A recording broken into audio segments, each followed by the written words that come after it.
الصلاة خير من النوم صبا وہ چلے کی باغ پھلے وہ پھول کھلے کی دن ہو بھلے. یہ حضور مفتی اعظم ہند کی ولادت کے وقت اعلیٰ حضرت عظیم البرکت نے عرض کیا. اب اس شعر کا مطلب الگ ہوتا ہے. لوا کے تلے ثنا میں کھولے رضا کی زبان تمہارے لیے تمہارے لیے تمہارے لیے. آقا کریم صلی اللہ علیہ وسلم کی بارگاہ میں جب ہم غلاموں کی حاضری ہو تو ہم سب اس طرح سے عرض کریں. میرے آقا صلی اللہ تعالی علیہ وسلم کا اب کریمانہ حال دیکھو. سرکار اپنا سر سجدہ میں رکھیں گے. میرے سرکار رب کا سجدہ قیامت کے میدان میں کریں گے. آپ کا سر کریم 7 دن 7 رات سجدہ میں رہے گا. اللہ تعالیٰ کا ارشاد ہوگا یا محمد ارفع راسکا، محمد اپنے سر کو اٹھاؤ، کہو تمہاری بات سنی جائے گی، مانگو تمہیں دیا جائے گا، تم بخشش جس کی چاہو بخشا جائے گا. 3 اعلان محبوب کے لیے قیامت کے دن ہوگا.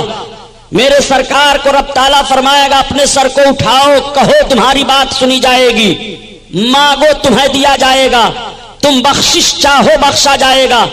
میرے سرکار اب دیکھیے کہتے کیا ہیں رب کی بارگاہ میں، مانگتے کیا ہیں رب کی بارگاہ میں، اور کس کی بخشش چاہتے ہیں رب کی بارگاہ میں. میرے سرکار اپنے سر کریم کو سجدہ سے اٹھائیں گے، خوشی کے آنسو جاری ہوں گے نگاہ نبوت سے. میرے آقا ارشاد فرمائیں گے اب تمہیں گھبرانے کی ضرورت نہیں ہے. مغفرت کی بشارت عطا فرمائیں گے گنہگاروں کو، پاپیوں کو. تو گنہگار پاپی خاطی بخشش کی بشارت سننے کے بعد مسکرا اٹھیں گے. اعلیٰ حضرت عظیم البرکت اسی کی ترجمانی فرماتے ہیں. پیش حق مزودہ شفاعت کا سناتے جائیں گے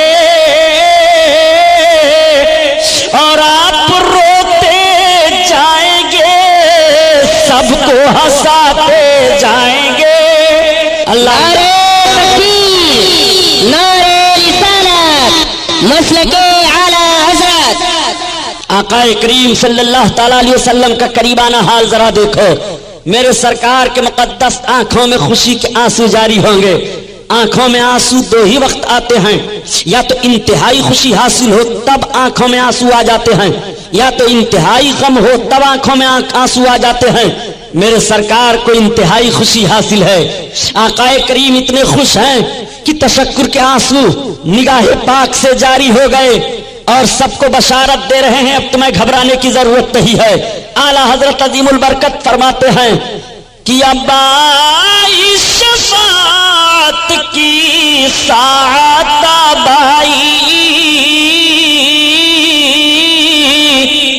ذرا چین لے میرے گھبرانے والے گھبرانے والے، ذرا چین لے میرے گھبرانے والے گھبرانے والے. اللہ اللہ اے گھبرانے والوں اب چین و سکون میں آ جاؤ. آقا کریم صلی اللہ علیہ وسلم کا اب دریائے کرم دیکھو، اب سرکار کی عظمت ملاحظہ کرو. اسی لیے میں عرض کرتا ہوں اے مسلمانوں، نبی کونین کی عظمت کو جو لوگ مدینہ شریف ہی کی گلیوں سے سمجھنا چاہتے ہیں، مکہ طیبہ سے دیکھنا چاہتے ہیں، مقام احد مقام خندق سے دیکھنا چاہتے ہیں، وہ بجائے ان جگہوں سے دیکھنے کے آئے ذرا دیکھیں قیامت کے میدان کا نقشہ سامنے رکھیں، تب وہ دیکھیں عظمت مصطفیٰ آقا کریم صلی اللہ علیہ وسلم کی عظمت ذرا ملاحظہ کرتے چلیے. میرے سرکار صلی اللہ تعالیٰ علیہ وسلم رب کی بارگاہ میں آپ عرض کیا کریں گے. رب تعالیٰ نے حکم دیا محبوب اپنے سر کو اٹھاؤ، کہو تمہاری بات سنی جائے گی. تو میرے سرکار کہیں گے کیا ذرا دیکھو. میرے آقا عرض کریں گے پروردگار یہ سب تیرے بندے ہیں، ان کا حساب و کتاب جلد فرما دے. رب تعالیٰ قبول فرمائے گا. اب حساب و کتاب شروع ہو جائے گا. حساب و کتاب کتنی دیر میں ہوگی؟ آؤ ذرا دیکھو، صرف 6 گھنٹہ کے اندر سارا حساب و کتاب ختم ہو جائے گا. اللہ اکبر. اکبر. اور کیسے کیسے لوگ بخش دیے جائیں گے. تو اعلیٰ حضرت عظیم البرکت کے والد گرامی علامہ نقی علی خان رحمۃ اللہ تعالی علیہ الکلام الاوضح فی تفسیر علم نشرح میں تحریر فرماتے ہیں کہ 4 ارب 90 کروڑ 77 لاکھ مومنین کی مغفرت بلا حساب و کتاب کر دی جائے گی. اللہ اللہ. اور صرف 6 گھنٹے کے اندر اندر سارا حساب و کتاب ختم کر دیا جائے گا. اب سوال یہ پیدا ہوتا ہے کہ جب 6 گھنٹے کے اندر اندر سارا حساب و کتاب ختم ہوگا تو مفتی واجد علی صاحب نے تو حدیث سنا دیا تھا کہ قیامت کا ایک دن 50,000 برس کا ہوگا. پھر یہ سارا وقت کس لیے ہوگا آخر؟ اللہ تعالیٰ کو تو علم ہے کہ میرا فلاں بندہ جنتی ہے، فلاں جہنمی ہے، فلاں کے پاس اتنی نیکیاں ہیں، فلاں کے پاس اتنی برائیاں ہیں، فلاں اتنی نیکیاں کرے گا، فلاں اتنی اچھائیاں کرے گا. جنتی کو جنت میں ڈال دے، جہنمی کو جہنم میں ڈال دے، کوئی احتجاج نہیں کر سکتا. یہ حساب و کتاب کی ضرورت کیا ہے؟ یہ ہنگامے محشر کی ضرورت کیا ہے؟ میزان کی ضرورت کیا ہے؟ پل صراط قائم کرنے کی ضرورت کیا ہے؟ یہ بھیڑ بھاڑ اکٹھا کرنے کی ضرورت کیا ہے؟ مقام محمود کی ضرورت کیا ہے؟ پھر سرکار کے یہ بخشوانے کی ضرورت کیا ہے؟ تو اعلیٰ حضرت عظیم البرکت کے بھائی استاد زمن علامہ حسن حدیث کی روشنی میں بیان دے رہے ہیں کہ یہ سارا وقت اظہار مصطفیٰ کی عظمت کے لیے ہوگا کہ فقط اتنا سبب ہے انعقاد بزم محشر کا کہ تیری شان محبوبی دکھائی جانے والی ہے. اللہ اکبر. یہ سارا کام آقا کی عظمت کے اظہار کے لیے ہوگا. یہ پل صراط آقا کی عظمت کے اظہار کے لیے ہے. یہ میزان آقا کی عظمت کے اظہار کے لیے ہے. یہ حساب و کتاب آقا کی عظمت کے اظہار کے لیے ہے. یہ مقام محمود آقا کی عظمت کے اظہار کے لیے ہے. یہ مقام شفاعت آقا کی عظمت کے اظہار کے لیے ہے. فقط اتنا سبب ہے انعقاد بزم محشر کا کہ تیری شان محبوبی دکھائی جانے والی ہے. آؤ ذرا دیکھو پیارے آقا کریم صلی اللہ تعالیٰ علیہ وسلم رب کی بارگاہ میں عرض گزار ہوئے، مولا یہ سب تیرے بندے ہیں، ان کا حساب و کتاب جلد فرما. میزان قائم کر دیا گیا ہے. میزان پر امت محمدیہ کے لوگ پہلے چڑھائے جائیں گے، پہلے ان کا حساب و کتاب ہوگا. قیامت میں 120 صفیں لوگوں کی ہوں گی، جس میں سے صرف 80 صفیں ہمارے آقا صلی اللہ علیہ وسلم کے امتیوں کی ہوں گی. بقیہ 40 صفوں میں سارے نبیوں اور رسولوں کے امتی ہوں گے. اتنی تعداد ہوگی. نبی کونین صلی اللہ تعالیٰ علیہ وسلم پر قربان جاؤ، اپنے آقا کی عظمت دیکھتے چلو. آقا کریم صلی اللہ تعالیٰ علیہ وسلم کے امتی لائے جا رہے ہیں. میزان پر چڑھا دیا گیا ہے امتی کو. اب اس کے پاس نیکیاں نہیں ہیں، برائیاں ہی برائیاں ہیں. شرم و ندامت سے اس کی آنکھ جھک جائے گی، نگاہ جھک جائے گی، آنکھوں سے آنسو جاری ہو جائیں گے. وہ رونے لگے گا، اس کی ہچکی بچ جائے گی. حکم ہوگا اس کو جہنم کی طرف گھسیٹتے ہوئے لے چلو. جہنم کی طرف لے جایا جانے لگے گا. جیسے جہنم کی طرف لے جائیں گے وہ آواز دے گا، انظر یا رسول اللہ، میرے سرکار میری طرف نظر کرم فرمائیے. یا رسول اللہ مجھے بچائیے، اے میرے سرکار اب ہمیں جہنم سے بچائیے. جیسے وہ آواز دے گا تو اعلیٰ حضرت عظیم البرکت کے بھائی استاد زمن علامہ حسن رحمۃ اللہ تعالیٰ علیہ اس کا نقشہ اس طرح سے بیان فرماتے ہیں کہ کسی طرف سے صدا آئے گی حضور آؤ،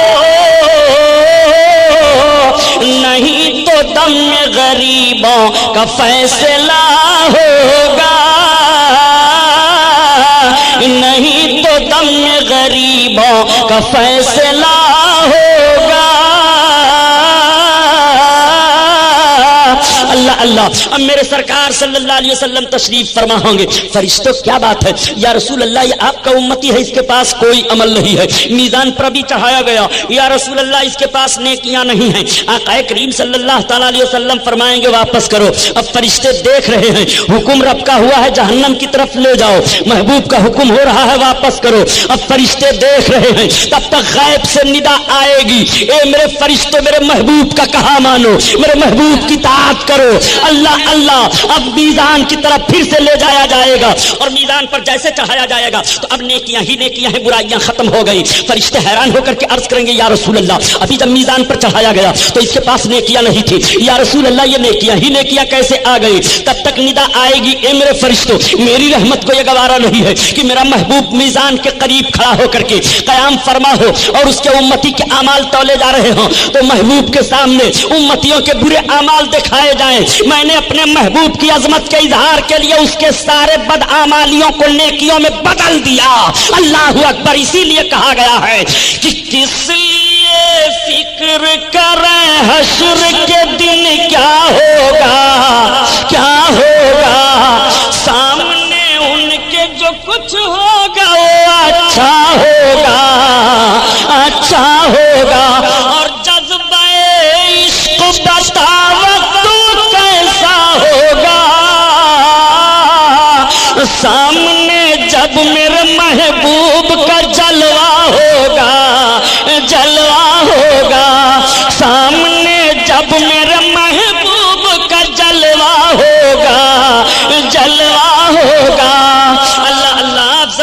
فرمائیے یہ عظمت مصطفیٰ ہے آقا کریم صلی اللہ تعالیٰ علیہ وسلم کا دوسرا امتی میزان پر چڑھایا جائے گا. امتی کے پاس عمل نہیں ہے, اس کے پاس بھی برائیاں ہی برائیاں ہیں, گناہ کا دفتر اس کے سامنے رکھ دیا جائے گا. یہ دیکھ تیرے گناہ کا دفتر ہے, یہ دیکھ تیرے کالے کالے کارنامے ہیں جو تم نے دنیا میں کیا تھا اور سوچا تھا کہ میرے گناہوں کو کوئی نہیں دیکھ رہا ہے.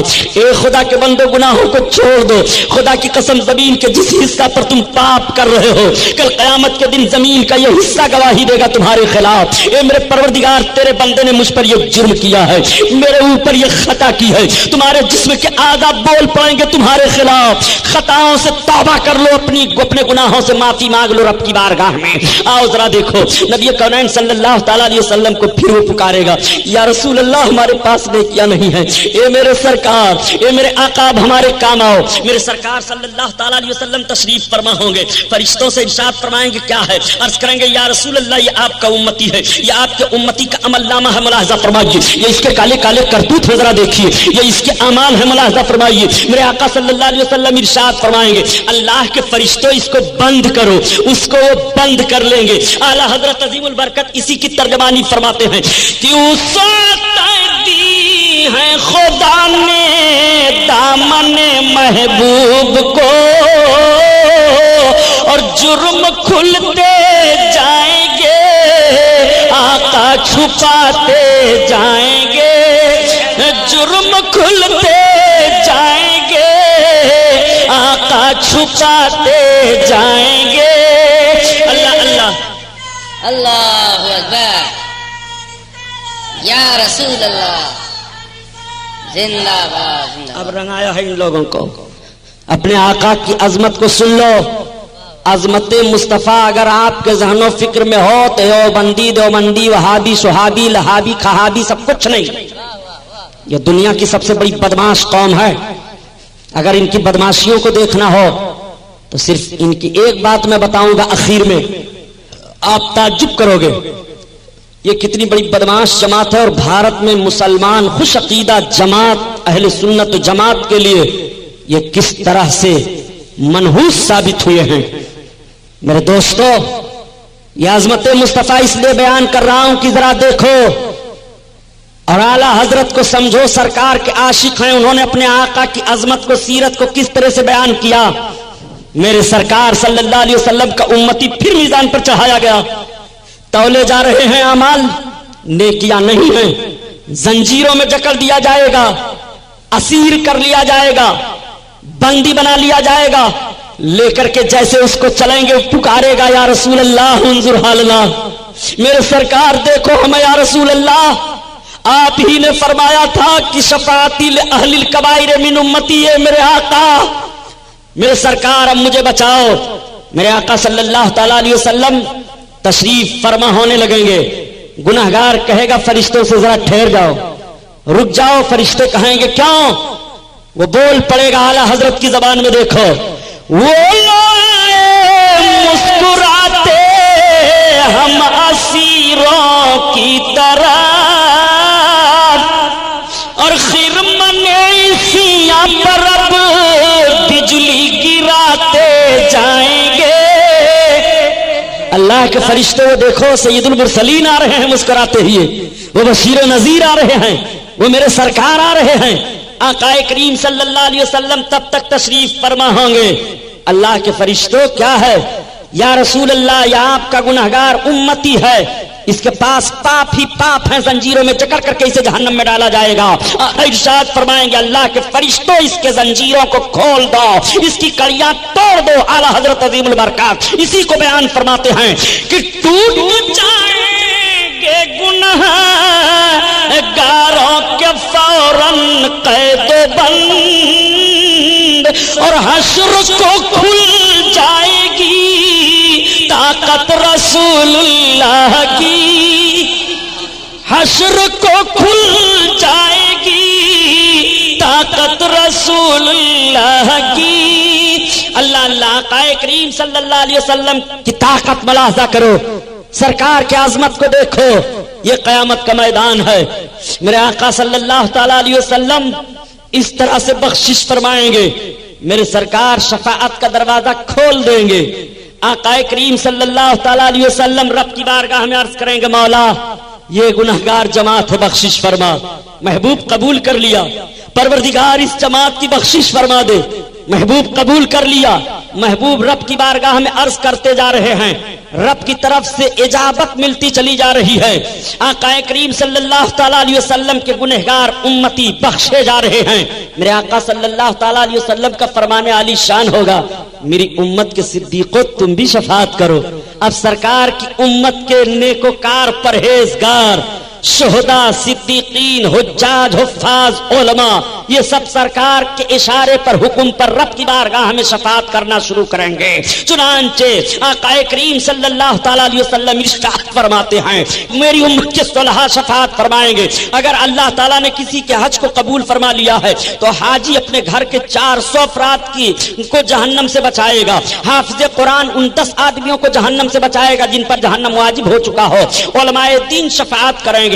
بزرگان دین شفاعت کریں گے. ائمہ کرام شفاعت کریں گے. حضرت امام اعظم ابو حنیفہ کی شفاعت ہوگی. حنفیوں کی مغفرت ہو رہی ہے. امام شافعی رب کی بارگاہ میں سفارش کریں گے. شافعیوں کی بخشش ہو رہی ہے. امام احمد حنبل سفارش کر رہے ہیں. حنبلیوں کی مغفرت ہو رہی ہے. امام مالک سفارش کر رہے ہیں. مالکیوں کی بخشش ہو رہی ہے. غوث اعظم رب کی بارگاہ میں سفارش کر رہے ہیں. قادری بخشے جا رہے ہیں. اعلی حضرت عظیم البرکت رب کی بارگاہ میں سفارشی ہوں گے.